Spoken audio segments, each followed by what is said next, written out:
Hello, this is Gerald Jovamas. Let's have another demonstration, and I hope I have better and better demonstrations by experience from another word that I have explained before in a Dutch video, in a video in Dutch. Now I'll do an English one, and I will have another video about words, how you can recognize actually by the order of letters, the choice of letters, where our attention is going to, and the way how attention is going to a certain direction will correspond also to a description of what the word is expressing. Strangely enough, because this method is never found completely, because I really had to think a lot about that, how it works, because one letter doesn't have fixed features, but it has a fixed position in references within time and space. By combining them, you can learn to recognize the combinations, learn to interpret the combinations of these positions and see how they correspond. Where does it come from? It does come from orientating itself. It is about how we orientate ourselves in time and space, and the differences that you can have there, just like you have differences that are quite simple of a middle point and an end point, or the three directions of horizontal, vertical, diagonal. They make it simple to recognize a position quickly, automatically, and this automated system deals with very simple features. So we have three sorts of categories, which are also regions. You have that close by region where you have this standing figure which stands alone at that part and which reflects itself upon things which are steady and not moving and so on. And he himself doesn't have to move either. The other option is where, like you spread your arms, you also make contact to what is different. You also go to right, to left. You deal with a different kind of environment, with different kind of features, with different kind of conditions, with different kind of definition making. The definition making of steady points is focusing only on space without involving time. But once you start to move from right to left, you're going to follow directions. So hence you have 9 sorts of positions possible in space. I'll not tell you what the 9 differences are, but you can see them as points and places. Then you have the directions also, of course, with underneath it the 3 kinds of directions for horizontal, vertical, diagonal, which are dominating, with 1, 2 or 3 directions that you deal with, and you deal also with the others. Or when the steady space is not very visible, when the timing is not really that important, but it's more a temporal timing, a contemporary condition, but it has its movements and positions that change all the time, but it has certain features that you can recognize. We follow actually something that we can only see a part of it, but it has some sort of conditions that you can describe in these positions which move all the time. You can have a range of focus that you say, okay, from here to here, I know what it is. Like the bird in the sky, you know how the bird moves, what kind of movements you can start to describe them. This is the third kind of option of making definitions, and also the definitions are made in a different way, and also there are 9 positions with letters. That's how we use letters. That's why letters are meaningful. I had before the Dutch word plein, which basically has the same starting point for the word blister, because it started with B and L. So here you have already the B and L, so the position of focus with plein or blister, which is the same word in another language, it's focusing already with its starting point at the same spot. It will only describe it somewhat differently. So B and L, focusing on a point that it notices. This point notices a difference in its diagonal sense, because there you see that, and the emphasis on diagonal also emphasizes the differences. What is different? What is going to be different? That kind of association is easily made with the diagonal. The L is associated, for some reasons, I will not explain that now, that it is about something that takes shape. So together it had formed the word plein in Dutch, which I have already reviewed in a previous video, and now we will go to the, of course, to the English word. The total result of plein, the Dutch word, was going to focus upon that second point where you see difference, where something is forming, and where you really notice the change. There's a change happening during a certain time. It's getting worse even, and you give that a certain definition. There is something differently. This structure, this physicality there is changing at that point, and that's what it notices with plein, the blister, in the Dutch word. So what will be the English word? What will it focus upon? Will be analyzed in this video by also seeing the order of letters, the combinations of letters, and by combining it with the right order as a logic, you can also build up the logic and build up the focus. What we are focusing upon with the word blister will be explained next. And here are the letters that we use for it. So we have the B there, and the L, the same thing, the T, the E, and the I, the S, and the R, which you can see there as well. So of course it starts the same as in the Dutch word. You have bl, which will focus upon that physicality that is growing there in a certain way, which has a changeable shape, where you see something is changed there, and it is making a change. We're going to focus upon that change via the B, and then the physical features of it via L. So that's the same thing. I, after that, after this extension of physicality with a physical change, a certain form, we will go to the selective area with I, which is the meaningfulness of I.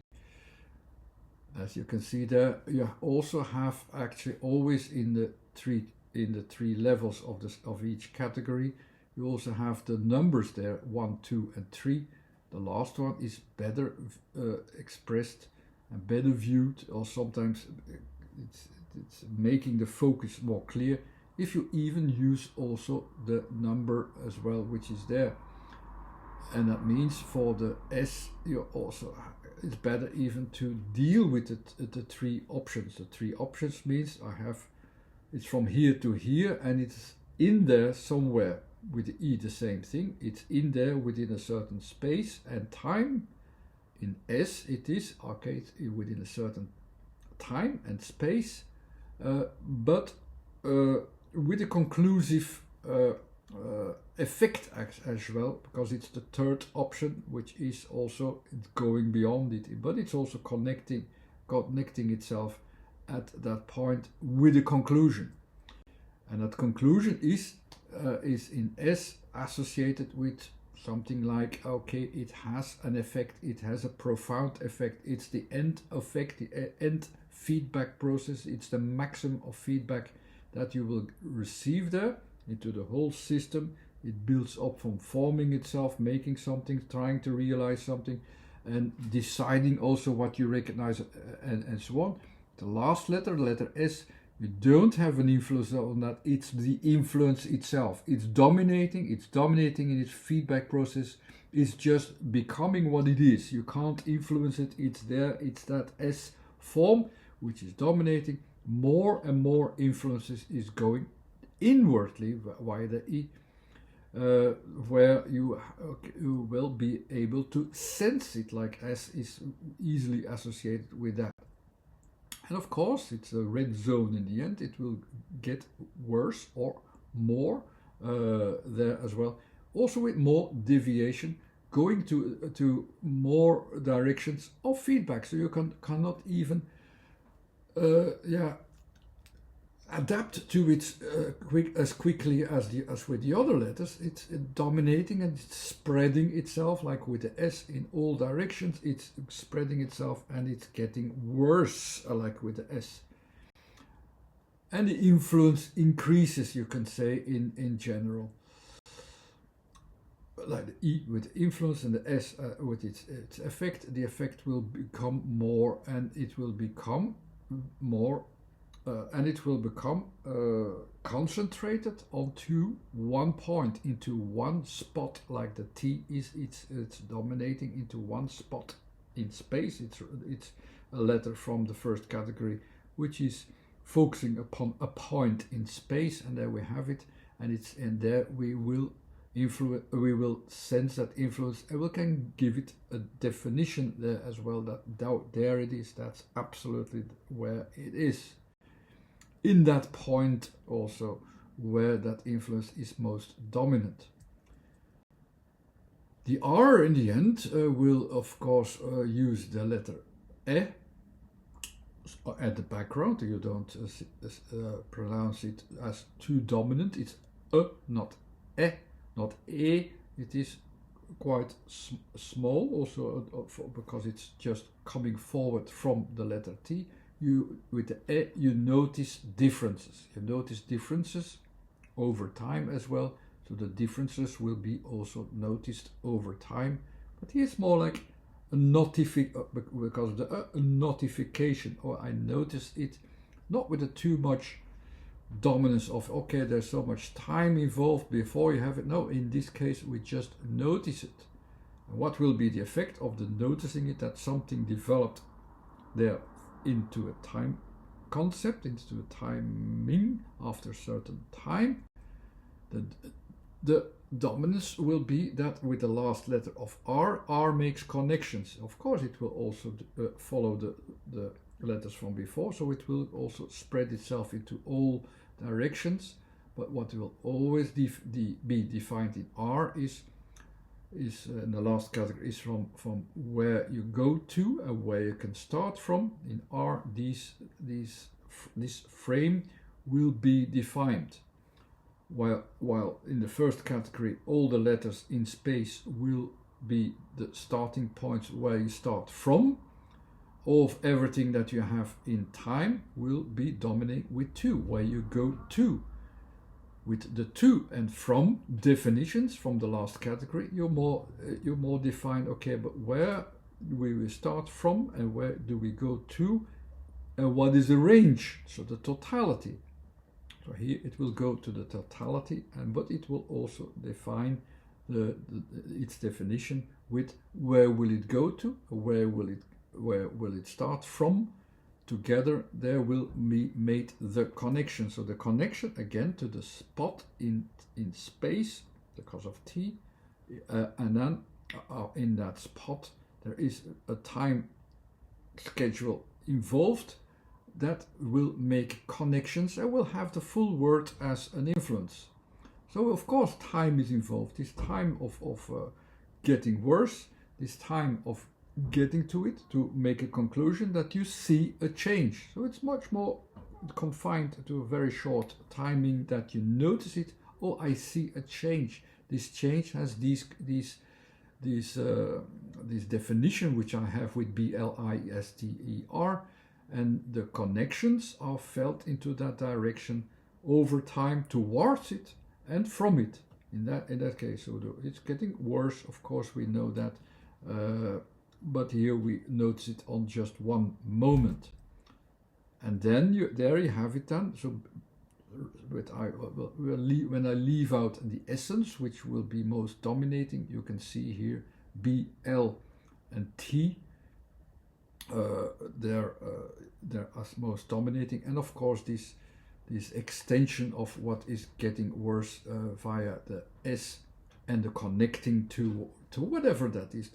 You make a connection is not extra emphasized, but you can sense actually all the letters to, and you can recognize all the letters to, and you can recognize the blister, what it means also by the expressions of the letters. So no, the letters are not without meaning. as is generally accepted. No, they are really meaningful. We choose the letters that are most easy to associate so that it will bring our attention to the right aspects and to the right combination of these letters, what they really describe. If you want to get used to associate the logic behind letters, the sound form is a preparation for that, which is also in 2 volumes. You can have more demonstrations on the sound form web page, which are also alphabetically listed, and you have also the YouTube channel and a Facebook page as well, where you're welcome to join me and even ask questions if you like. Thanks again for watching. Bye.